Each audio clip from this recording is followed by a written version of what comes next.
The National Cancer Institute reports that in 2020, an estimated 1,806,590 new cases of cancer were diagnosed in the United States. Furthermore, the Institute also reports that an estimated 606,520 people died from the disease last year. Rebecca Owens is on a mission to ensure that those navigating cancer know how to access the right treatment and diagnostic information which can make their journey more palatable. She's a healthcare executive with more than 20 years of helping other people navigate their cancer journey. And she has a tremendous passion for this work. She's the founder and CEO of Swellter, which empowers patients and physicians by providing them real-time data at the point of care. She's also a former elite collegiate swimmer turned successful entrepreneur, and she joined me this week to discuss how she's turned her passions and success in healthcare and entrepreneurship into a magnetic force, helping others to fight and navigate through their cancer journey, one patient at a time. I'm Kevin McShann. Let's have this conversation.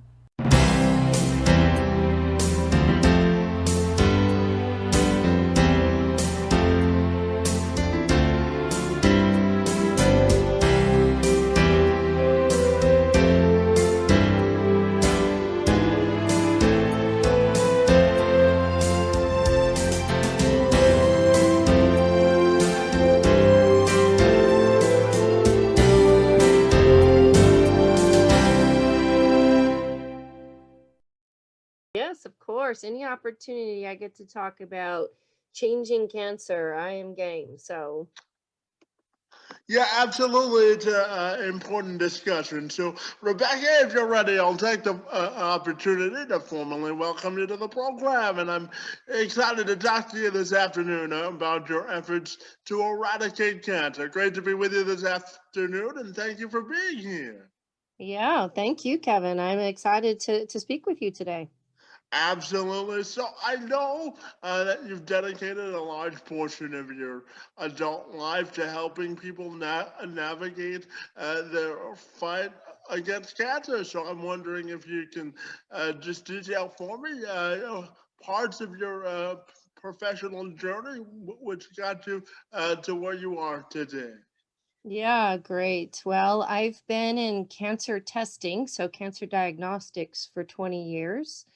I started my career in actually selling antibodies for cancer detection. So we use antibodies just to understand, is it cancer and what kind of cancer? And that gave me a great foundational understanding of how we determine if a patient has cancer. But through my journey in the laboratory medicine, I began to realize that data was really important. And how are we going to get these very complex, novel tests to patients sooner than the 7 to 10 years on average it takes for laboratories to offer these tests more broadly to patients? And so, over the last 12 years, I've really focused on data, and how we bring that data together to better understand these types of tests and get them out. But with all of that, I recognize in the last few years, and especially with COVID hitting, I recognize that patients don't really understand what testing is available to them, what even exists out there. And I've navigated, a lot of patients' cancer with them, my own family, my friends. And the first thing I tell them is what tests, or I ask them what tests were run, what determined that you have cancer, and what tests maybe weren't performed that would help us better understand your cancer. And so I was doing this, throughout my career anyway, and which led me to form Swelter. And where I could partner with physicians and industry on this to better educate patients at the point of diagnosis about what tests might be better or might be out there for them, and to ask their doctor about these types of tests, or better understand what treatments are even being given to them. And so we really serve and plan to serve as this, what we call like a virtual nurse navigator to help educate patients at the point of care and throughout their care. Yeah, and based on your experience and expertise, I've also wanted to ask you about evolution in cancer testing. How do you think we've improved, and where do you think more improvements still needs to be made?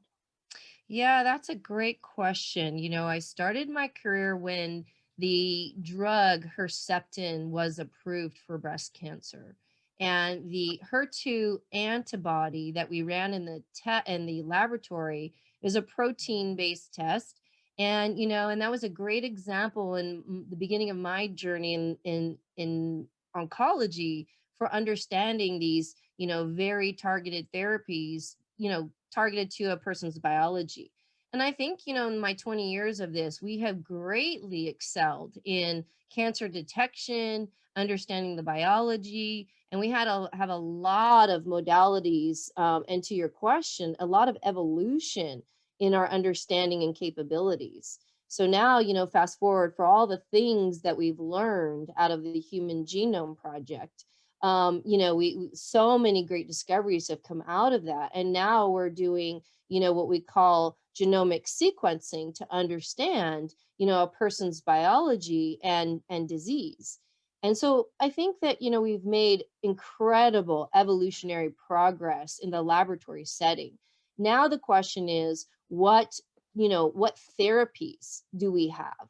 What is really going to work to target some of these very difficult cancers? And that's where it takes a lot of time, where we may understand some of the biology, maybe not all of it, but really the drug discovery aspect does take a lot of money, a lot of effort, a lot of time, to really get these things out to patients. So I think we're making great evolutionary progress.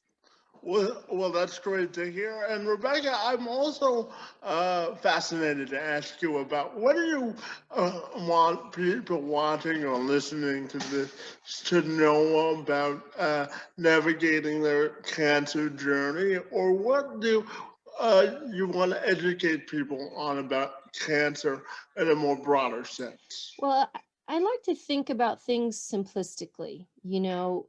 I think that because patients don't see a laboratory technician or a pathologist, we don't really understand, how even the diagnosis came about. Like, how did they get to this?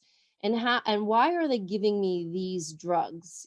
And so I encourage people to first and foremost always get their laboratory report, and know, and even if you don't understand it, at least you have it in hand. And because 80% of what happens in a person's care comes from the laboratory testing.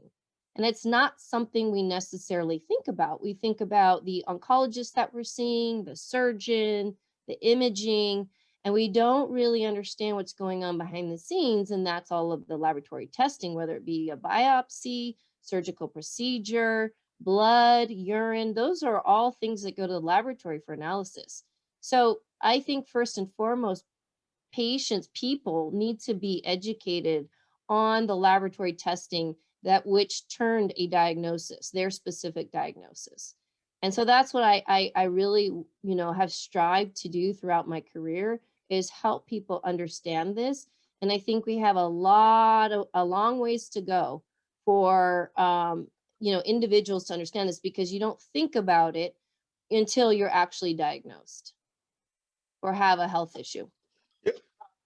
Yeah, absolutely. And Rebecca, I know you have a entrepreneurial background. So how do you think that helps you in helping other people navigate their cancer journey? Being an entrepreneur is being your own boss, right?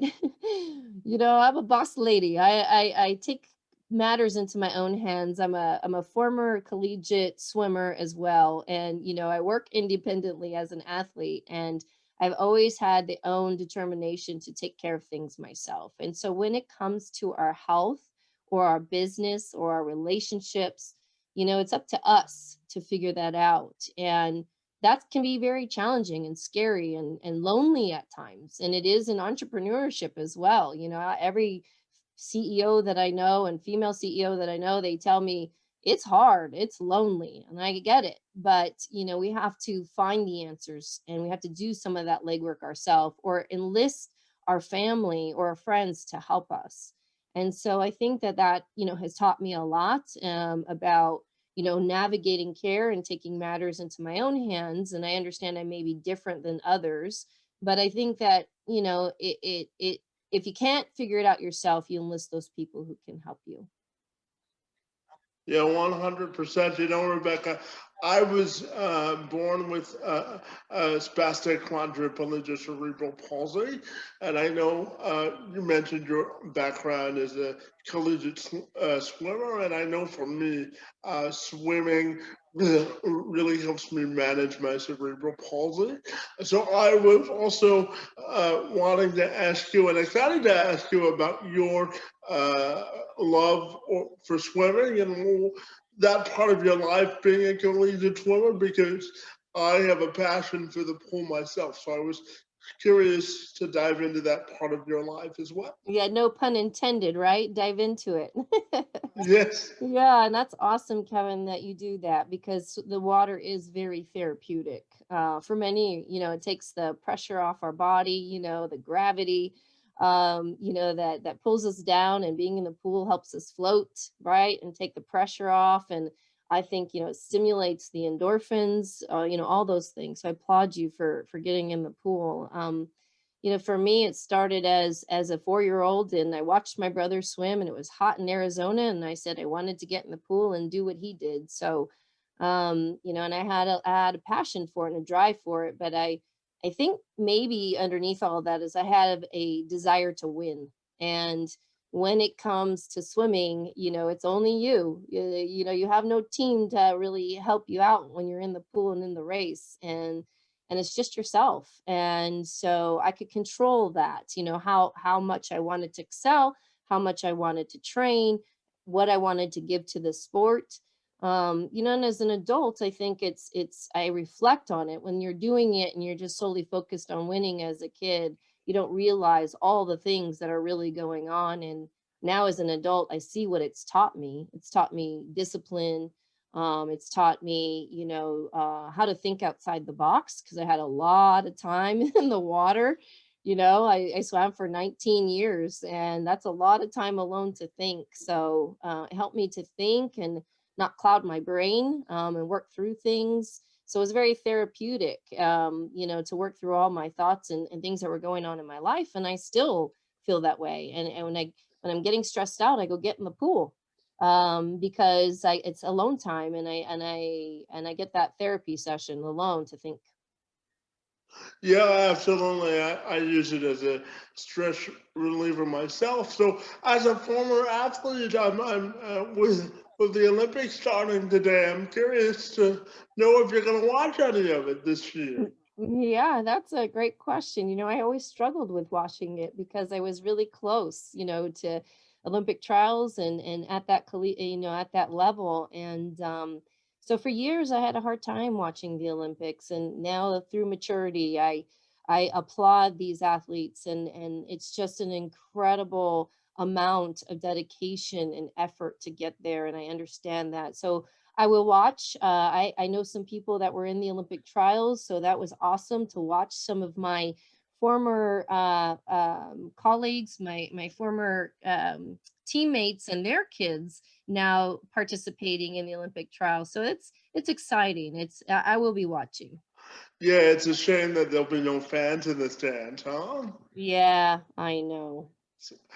That's a lot for Tokyo to spend on the arena. I think they spent over $1 billion, and nobody can watch, right? So I know. It's so, I kind of, I didn't laugh because it's not funny, but I laughed and I made a joke that says, well, swimmers, we don't hear them anyway. So, and they can be a distraction, when you're self-committed to winning like that, you don't need the fans to boost you. But I do feel bad for all the athletes where thriving, and their performance really that audience really, enhances their performance and they thrive on that. So I do feel for all the athletes that don't get the full experience of the Olympics because the fans aren't there. yeah, absolutely. And let's talk about Squelter now, the company you run. I know that you're very passionate about it, so I'm wondering if you can tell me sort of about the micro and macro mission of the company.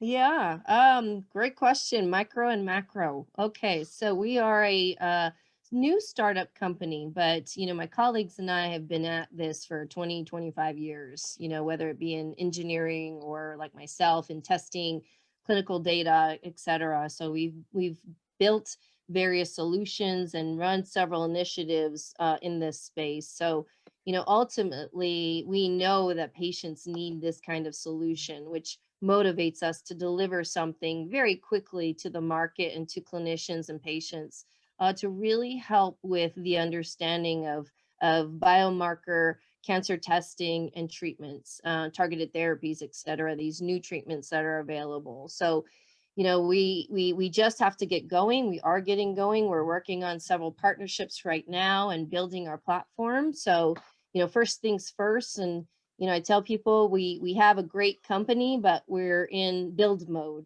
But at a macro level, when we get there, and I say in the next 1 to 2 years, even, want to see that all patients are on our application, all people that are dealing with cancer, across the U.S and then into other countries, and that's purposeful because there are data restrictions and things in other countries like Europe or Canada, Australia, et cetera, that have data privacy laws that we'll have to contend with. But that at the macro level, that all patients of all backgrounds dealing with cancer will have the opportunity to learn about their own specific disease, and that they'll be on our platform. So, when we get this out, I believe the technology will speak for itself, and we will be able to partner with most clinicians on deploying our application. So, that's a very high level description of that. But the engineering is quite unique in the space. There are a lot of what we call patient engagement applications out there that require patients to input a lot of information, where we think that patient engagement, what we call it is patient immersion. And immersion means that I'm going to teach you the language of your disease, like you would learn if you went to a foreign country, right? There will no way you can learn that language unless you're immersed in it. So we take the approach of your clinical data in partnership with the physicians and your, informed, consent, that we are pushing education directly to you based on your clinical record. So, for example, my significant other is a stage 4 cancer survivor. He had melanoma at the age of 38. It was all over his body. There were things that were done and tests that were run that he knew nothing about. And if our application existed, it would explain to him, one, what is melanoma? What is a targeted therapy? What is chemotherapy? What is a BRAF genomic alteration? What are all these things the doctors are talking to me about that I'm absolutely confused? And not only that, I'm just in fear of my life. So we take the approach of your own unique clinical record, and we drive education to you based on that information, especially even as it changes and evolves in your care. Things always change almost on a daily basis in cancer care. So, this is something that we know that we can be highly effective, and we think our approach is quite unique. And so therefore, I foresee that we would not only be a national product platform, but that we would be a global entity. Well, thanks so much for sharing that and for all your hard work in eradicating cancer. And I'm curious to ask you also about what success or victory looks like for you when we talk about eradicating cancer. What does success look like for you, whether it be through technology or therapeutics, or what does success look like for you in the fight against cancer? That's such a big question. I do think about this daily. I was asked the same thing yesterday, and success for us would look like, even at the micro level, that 80% of patients are on this application and learning about their disease. Eradicating cancer, I think it's a combined approach. It's we need the therapies, we need the testing to identify the best therapies, we need the clinicians, who are seeing a lot of patients a day. We need the research. We need everybody on the same page. And there's a lot of disparate and brokenness, I think, in the communications and the way in which we approach care at the practice level. And it's not a blame. It's just the situation. We have a lot of things we're dealing with. And so I think one, technology will help facilitate now, how to bring some of this, very important information together so we can better understand it, for research, helping to better identify patients and teaching patients about clinical trials so that we can, facilitate clinical research more quickly. It's going to take a lot, I think, to eradicate cancer, but I'm hopeful.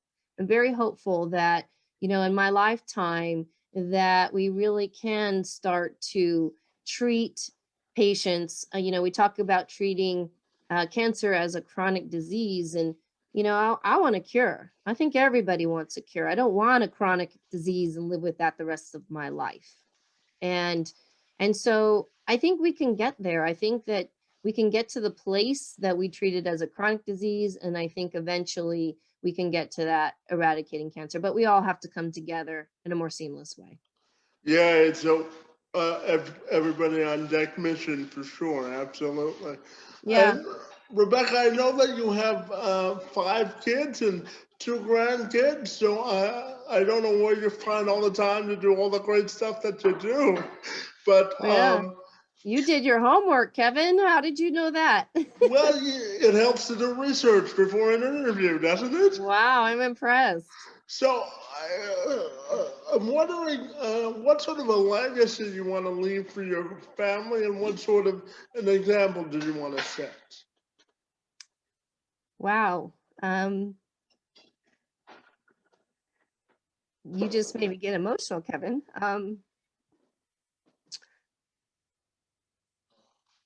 I want my kids to know I did my best, that I gave my hand in one of the most complicated diseases.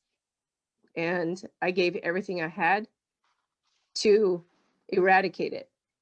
And I've lived my whole career. I actually told my mom at the age of 10 that I was going to be involved in cancer care. And I had no idea what I was saying, but obviously I had a premonition about it.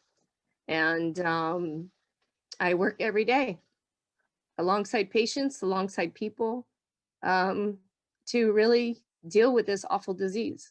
So I want my kids to know I did my best. Yeah, absolutely. And I have to tell you, you're off to a noble start. So I commend you for all the great work and research and conversations that you've had in order to join in this fight. And I'm also finally curious to ask you, if people want to get connected with you, what's the best way they can do that? Yeah, I'm on LinkedIn. I'm on there every day looking and answering to things. And so I'm on LinkedIn. And also, I'm always open emails. It's REBECCA @Swellter.